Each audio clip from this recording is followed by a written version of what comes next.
Breaking చూస్తున్నాం. Macherla MLA Pinnelli రామకృష్ణారెడ్డిపై హత్యాయత్నం case నమోదైంది. పిన్నెల్లితో పాటు ఆయన సోదరుడు వెంకట్రామరెడ్డి పైన కేసు నమోదు చేశారు. ఈవీఎం ధ్వంసం చేస్తుండగా టీడీపీ ఏజెంట్ అడ్డుకోబోయాడు. నంబూరి శేషగిరిరావును పిన్నెల్లి రామకృష్ణారెడ్డి బెదిరించారు. శేషగిరిరావుపై పిన్నెల్లి అనుచరులు దాడి చేశారు. శేషగిరిరావు ఫిర్యాదుతో ఎమ్మెల్యే పిన్నెల్లి రామకృష్ణారెడ్డిపై హత్యాయత్నం కింద కేసు నమోదు చేశారు పోలీసులు. ఎమ్మెల్యేతో పాటు మరో 15 మందిపై కేసు నమోదైంది. ఐపీసీ 307, 147, 148, 120B, 324, రెడ్ విత్ 149 సెక్షన్ల కింద రెంటచింతల పోలీస్ స్టేషన్లో కేసు నమోదైంది. కారంపూడి టీడీపీ కార్యాలయంపై దాడి, సిఐ నారాయణస్వామిపై దాడి ఘటనపై మరో కేసు నమోదైంది. పిన్నెల్లి రామకృష్ణారెడ్డితో పాటు ఆయన సోదరుడిపై కూడా ఐపీసీ 307, 332, 143, 147, 324, 149 సెక్షన్ల కింద కేసు నమోదు చేశారు. మొత్తం మీద పిన్నెల్లిపై కేసుల పరంపర కొనసాగుతుంది. మరోసారి పిన్నెల్లిపై హత్యాయత్నం కేసు నమోదైంది. నంబూరి శేషగిరిరావు ఇచ్చిన ఫిర్యాదుతో ప్రస్తుతం ఆయనపై రెంటచింతల పోలీస్ స్టేషన్లో కేసు నమోదైనట్టుగా తెలుస్తోంది. హత్యాయత్నం కేసు నమోదైంది. ఇక ఆయన సోదరుడిపై కూడా హత్యాయత్నం కేసు నమోదైంది. మా ప్రతినిధి రామారావు లైవ్లో జాయిన్ అవుతున్నారు. రామారావు, పిన్నెల్లిపై హత్యాయత్నం కేసు నమోదైనట్టుగా తెలుస్తోంది. ఆయనపై ఎలాంటి కేసులు నమోదయ్యాయి? రామదాస్, పోలింగ్ సమయంలో కావచ్చు, పోలింగ్ తర్వాత పల్నాడు జిల్లా మాచర్ల నియోజకవర్గంలో పూర్తిగా దాడులు జరిగాయి. టీడీపీ వైసీపీ వర్గీయుల మధ్య దాడులు కూడా రాష్ట్ర వ్యాప్తంగా సంచలనం సృష్టించాయి. అయితే ఈ మాచర్ల నియోజకవర్గానికి సంబంధించి రెండచింతల మండలం పాలవాయిగేట్లో ఎమ్మెల్యే పిన్నెల్లి రామకృష్ణారెడ్డి ఈవీఎం ధ్వంసం చేయటం పై ఎలక్షన్ కమిషన్ చాలా సీరియస్ అయింది. సో ఎలక్షన్ కమిషన్ సీరియస్ అయిన తర్వాత వరుస ఎమ్మటి ఎమ్మెల్యే పిన్నెల్లి రామకృష్ణారెడ్డిపై కేసులు నమోదవుతూ వస్తున్నటువంటి పరిస్థితి ఉంది. ఈవీఎం ధ్వంసం చేసిన కేసులో ఆయన మీద కేసు నమోదు చేశారు. అలాగనే అరెస్ట్ చేయాలని ఆదేశించినప్పటికీ ఆయన హైకోర్టుకు వెళ్ళి ఈ నెల 6 వరకు, ఏదైతే వచ్చే నెల పోలింగ్ కౌంటింగ్ అయిపోయిన తర్వాత 6వ తేదీ వరకు కూడా అరెస్ట్ చేయకుండా కూడా ఆదేశాలు తెచ్చుకోవడం జరిగింది. అయితే ఈ నేపథ్యంలోనే ఎలక్షన్ కమిషన్ సీరియస్ అవడంతో మాచర్ల నియోజకవర్గంలో జరిగిన ఘటనల మీద పూర్తి స్థాయిలో కేసులు నమోదు చేస్తున్నటువంటి పరిస్థితి ఉంది. అలాగనే ఎమ్మెల్యే పిన్నెల్లి రామకృష్ణారెడ్డి మీద హత్యాయత్నం కేసు 307 సెక్షన్ కింద కూడా రెండచింతల పోలీసులు కేసు నమోదు చేశారు. ప్రధానంగా ఈవీఎం ధ్వంసం చేసినటువంటి పాలవాయి గేటు ఘటనలో ఆయన అడ్డుకునేందుకు టీడీపీ ఏజెంటు శేషగిరిరావు, నంబూరు శేషగిరిరావు ప్రయత్నించడం జరిగింది. సో నంబూరు శేషగిరిరావు ప్రయత్నించిన సమయంలోనే ఎమ్మెల్యే రామకృష్ణారెడ్డి అతన్ని బెదిరించడం జరిగింది. అలాగనే ఈవీఎం ధ్వంసం చేసిన తర్వాత కొద్దిసేపు అక్కడ పోలింగ్ ఆగిపోయింది. పోలింగ్ ఆగిపోవడంతో ఏజెంట్ శేషగిరిరావు బయటకు వచ్చారు. బయటకు వచ్చిన తర్వాత శేషగిరిరావు మీద ఎమ్మెల్యే రామకృష్ణారెడ్డి అనుచరులు దాడి చేశారు. ఆ దాడిలో ఆయనకు తీవ్ర గాయాలయ్యాయి. వెంటనే హాస్పిటల్కి వెళ్లారు. భయాందోళనతో తనని ఏమైనా చేస్తారో, తన కుటుంబ సభ్యులను ఏమైనా చేస్తారన్న ఆందోళనతో అతను అజ్ఞాతంలోకి వెళ్ళడం జరిగింది. అయితే ఈవీఎం ధ్వంసం అయినటువంటి ఘటన బయటకు వచ్చిన తర్వాత శేషగిరిరావు కూడా బయటికి రావడం జరిగింది అజ్ఞాతంలో నుంచి. అలాగనే టీడీపీ నేతలు ఎవరైతే ఉన్నారో మాచర్ల అభ్యర్థి జోలకంటి బ్రహ్మారెడ్డి, అలాగనే టీడీపీ నేతలు అందరూ కలిసి డీజీపీ హరీష్ కుమార్ గుప్తాని కలవటం జరిగింది. ఈవీఎం ధ్వంసం చేసిందే కాకుండా అలాగనే శేషగిరిరావుని బెదిరించారు, హత్యాయత్నం చేశారు, అతనిపై దాడి చేశారు. తీవ్రంగా గాయపడి అతను అజ్ఞాతంలోకి వెళ్ళిపోవాల్సినటువంటి పరిస్థితి ప్రాణభయంతో. సో ఈ కేసు కూడా నమోదు చేయాలని డీజీపీని కోరడం జరిగింది. సో డీజీపీ ఆదేశాల మేరకు పల్నాడు ఎస్పీ మల్లికా గార్గు అలాగనే రామారావు, అంటే పోలింగ్ సెంటర్ లో ఘటన తర్వాత శేషగిరిపై దాడి జరిగింది. పిన్నెల్లి అనుచరులు కూడా ఆయనపై దాడి చేశారు, తీవ్రంగా గాయపరిచినట్టు తెలిసింది. ఆయన ప్రాణాలు కాపాడుకునేందుకు పొలాల్లో దాక్కున్నట్టుగా కూడా వెల్లడించారు. తర్వాత చంద్రబాబు పరామర్శించినట్టుగా కూడా ఆయన చెప్పారు. సో ఇప్పుడు అంటే పిన్నెల్లి అజ్ఞాతంలో ఉండడంతో ఆయన ధైర్యం చేసి ఇన్ని రోజుల తర్వాత పోలీస్ స్టేషన్లో ఫిర్యాదు చేశారు. అసలు ఏం జరిగింది? ఖచ్చితంగా రామదాస్, ఎందుకంటే ఆయన పూర్తిగా ప్రాణభయంతో పారిపోయినటువంటి పరిస్థితి ఉంది. కుటుంబ సభ్యులకు ఎక్కడున్నాడో కూడా చెప్పలేదు. సో ఈ నేపథ్యంలోనే పిన్నెల్లి రామకృష్ణారెడ్డి మీద ఈసీ కన్నెర్ర చేయటం, అలాగనే ఆయన పరారవటంతో, ఆయన అజ్ఞాతంలోకి వెళ్ళిపోవటంతో శేషగిరిరావుకి టీడీపీ నేతలు ధైర్యం చెప్పారు. అప్పుడు మాత్రమే శేషగిరిరావు బయటికి రావడం జరిగింది. ప్రధానంగా చూసుకున్నట్లయితే శేషగిరిరావు రెండచింతల పోలీసులకు ఫిర్యాదు చేయడం జరిగింది. తాను ఏజెంట్గా ఉన్న సమయంలోనే పిన్నెల్లి రామకృష్ణారెడ్డి మొదటి 2 సార్లు వచ్చినప్పుడు ఎటువంటి ఈ గొడవ చేయలేదు. 3వసారి వచ్చి ఏకంగా నేరుగా ఈవీఎం ధ్వంసం చేశారు. ఆ సమయంలో తాను ఎందుకు ధ్వంసం చేశామని ఆయన్ని ప్రశ్నించిన సమయంలోనే పోలింగ్ బూత్ లోనే తనని ఏలు పెట్టి చూపెడుతూ బెదిరించారు. నీ సంగతి తేలుస్తాను, అని చెప్పడం జరిగింది. అలాగనే బయటకు వచ్చిన తర్వాత ఆయన ఏదైతే చెప్పాడో బయటకు వచ్చిన తర్వాత ఆయన అనుచరులు దాడి చేయటం, కార్లలో నుంచి రాడ్లు తీసి తనను కొట్టడం, తనకు తలకు తీవ్ర గాయవటం, 6 కుట్లయ్యి ఇక తాను ప్రాణాలతో బయటపడినేమోనని కూడా ఆయన ఆందోళన వ్యక్తం చేయడం జరిగింది. సో ఈ నేపథ్యంలోనే శేషగిరిరావు ఫిర్యాదుతో రణచింతల పోలీసులు కేసు నమోదు చేయడం జరిగింది. ఎమ్మెల్యే పిన్నెల్లి రామకృష్ణారెడ్డితో పాటు మరో 15 మంది మీద ఆయన ఫిర్యాదు చేశారు. సో వీళ్ళందరి మీద కేసు నమోదు చేశారు 307 సెక్షన్ కింద. అయితే ఇందులో A1 గా పిన్నెల్లి రామకృష్ణారెడ్డిని పెట్టడం జరిగింది. దీంతో పాటు చూసుకున్నట్లయితే 144, 147, 120B, 324 రెడ్ విత్ 149 సెక్షన్ల కింద కేసు నమోదు చేశారు. అలాగనే ఈ కేసులతో పాటు మరొక కేసు కూడా ఎమ్మెల్యే రామకృష్ణారెడ్డి మీద 307 కేసు నమోదైంది. అది కూడా కారంపూడి ఘటనకు సంబంధించి ఈ ఎన్నికల ఏదైతే పోలింగ్ తర్వాత చూసుకున్నట్లయితే మరుసటి రోజు కారంపూడిలో టీడీపీ కార్యాలయం మీద దాడి చేశారు. ఆయన అనుచరులు వందల సంఖ్యలో రాడ్లు తీసుకొని బహిరంగంగానే రోడ్ల మీద తిరగడం జరిగింది. టీడీపీ నేత జానీకి సంబంధించినటువంటి కారు ధ్వంసం చేశారు. సో వీటన్నిటికి సంబంధించి కూడా పోలీసులు కేసు నమోదు చేశారు. అయితే ఈసీ ఆదేశాలతో సెక్షన్లు కూడా మార్చడం జరిగింది. ఈ కేసుకు సంబంధించి చూసుకున్నట్లయితే పిన్నెల్లి రామకృష్ణారెడ్డితో పాటు ఆయన సోదరుడు వెంకటరామరెడ్డి మీద కూడా కేసు నమోదు చేయడం జరిగింది.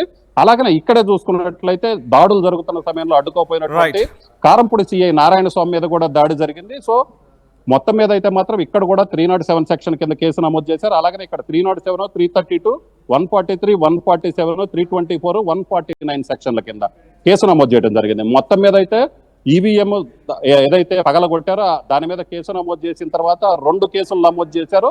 ఈ 2 కూడా 307 సెక్షన్లు అటెంప్ట్ మర్డర్ కేసులు కూడా నమోదు చేయడం జరిగింది. రామ్దాస్.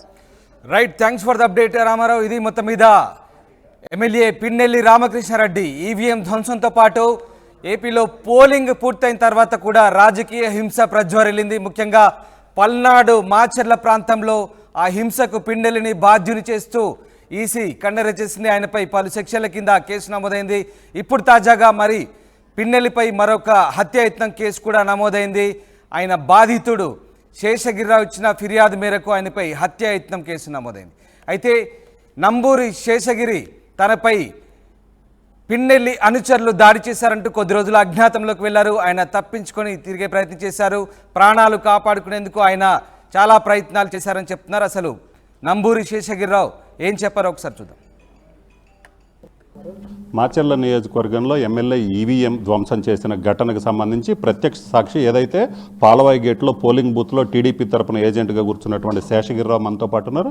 చెప్పండి, అసలు ఆ రోజు మీరు ఏజెంట్గా కూర్చున్నప్పుడు ఆ ఘటన జరిగినప్పుడు ఆ సమయంలో ఏం జరిగింది? అసలు 1-2 సార్లు ఎమ్మెల్యే గారు వస్తున్నారు, 1-2 సార్లు ఎమ్మెల్యే గారు వచ్చి చెక్ చేసుకొని వెళ్తున్నారు. అదేవిధంగా వచ్చినారు అనుకున్నాం. ఈవీఎం కాడికి వెళ్ళారు, అటు తీసుకొని కింద కొట్టారు. అది చూసి అందరూ భయపడి ఓట్లు వేయడానికి వచ్చిన కూడా పారిపోయారు. ఆఫీసర్లు కూడా అందరూ భయపడి అటు ఇటు కాక లేచి నిలబడ్డారు. ఏమంటే బయటికి వెళ్ళిపోయారు, పగలగొట్టి బయటికి వెళ్ళిపోయారు ఎమ్మెల్యే గారు. వెళ్ళిపోయిన తర్వాత నేను లోపల కొద్దిసేపు ఉన్న తర్వాత ఒక 2 నిమిషాలు 3 నిమిషాలు ఉన్న తర్వాత బయటికి పంపించారు. అప్పుడు నేను మరి ఇక్కడ అన్న కదా సార్ ఇదేంది తప్పు అనే వరకు ఆయన ఏళ్ళు చూపించింది జాగ్రత్తగా ఉండదు ఇదని. ఇంకా బయటికి బాగానే నన్ను వాళ్ళ కారులో ఉన్న కర్రలు అవన్నీ తీసుకొని నా మీద అటాక్ చేశారు. నా తలకాయ బాలు కొట్టారు, చెయ్యి ఇక్కడ ఈ తోడ ఇంకా ఈపును బాబును అన్నీ కొట్టారు ఒక 5-6 గుదలు. అంటే యాక్చువల్గా ఆ రోజు మీ పోలింగ్ బూత్ దగ్గర సెక్యూరిటీ అంటే పోలీసులు ఉన్నారా? ఉన్నారు, గొడవ ఏం లేదు. ఆ ఎమ్మెల్యే గారు వచ్చేది పడగొడటం వల్లే గొడవ అయింది. ఇంకా సార్ బయటికి వెళ్ళారు, బయటికి వెళ్ళి నేను కూడా ఇంక ఇంటికి వెళ్ళిపోదాంలే ఇంకా ఆపేశారు. ఎలక్షన్ కమిషన్ వాళ్ళు ఆఫీసర్లు ఉంటారు కదా, వాళ్ళు బయటికి పంపించి వాళ్ళు తలిపేసుకున్నారు. ఎలక్షన్ అయిపోయింది కదా ఇంటికి వెళ్దామని వెళ్తున్న వరకు వాళ్ళు ఒకేసారి 10-20 మంది నా మీద కర్రలు తీసుకొని వచ్చి నన్ను పగలగొట్టారు. అంటే మీరు పోలింగ్ బూత్లో నుంచి క్లోజ్ చేసిన తర్వాత, పోలింగ్ బూత్ తలుపులు వేసిన తర్వాత బయటకు వచ్చిన తర్వాత కూడా మీ మీద దాడి జరిగిందా? ఎంతమంది దాడి చేశారు? ఆ దాడి జరిగే సమయంలో ఎమ్మెల్యే అక్కడే ఉన్నాడా? ఎమ్మెల్యే గారు అక్కడే ఉన్నారు. ఆయన దగ్గర నుంచి ఆయన 4-5 కార్లు ఉన్నాయి, ఒక కార్లో డిక్కీ ఎత్తినారు, కర్రలు తీసుకొని ఇంకంతా నా మీద వచ్చి అటాక్ చేశారు. నేను ఒక్కడిని కదా ఏం చేస్తాను వెళ్ళకుండా ఉన్నా. వచ్చారు, కొట్టిన తర్వాత నేను అసలు చంపేస్తారని మనం అంతలోకి వీళ్ళంతా అక్కడ వాళ్ళు ఇక్కడ వాళ్ళు పోయి నన్ను రక్షించడానికి వాళ్ళ మీద రాళ్ళు వేశారు. నన్ను వదిలిపెట్ట జరిగిందంతా ఫోటో తీసుకున్నారు.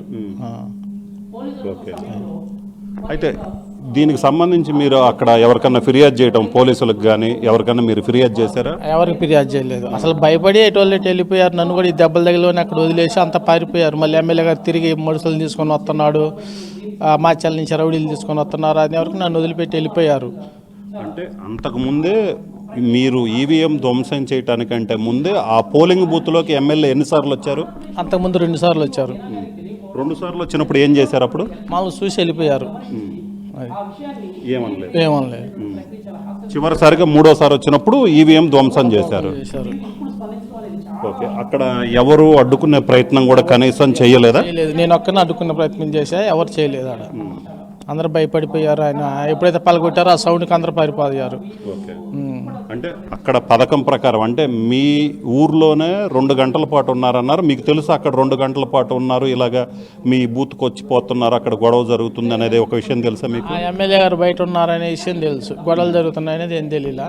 గొడవలు ఏం జరగట్లా, బయట ఉన్నారని తెలిసింది.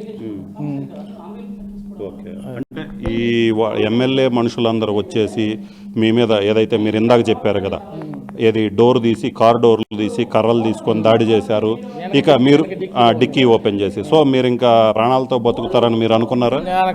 అనుకోవాలా, నేను నడిచి తిరగలేలే అనుకున్నాను. మా వాళ్ళు అట్లా ఉండబట్టి ఎమ్మెల్యే గారు వాళ్ళ మీద ర్యాలీ బట్టి వాళ్ళు పారిపోబట్టి కొద్దిగా వాళ్ళ కాళ్ళు కొద్దిగా కదిలాయి. ఇంకా నన్ను యువతలు లాక్కొని వచ్చారు చేతులు పట్టుకొని.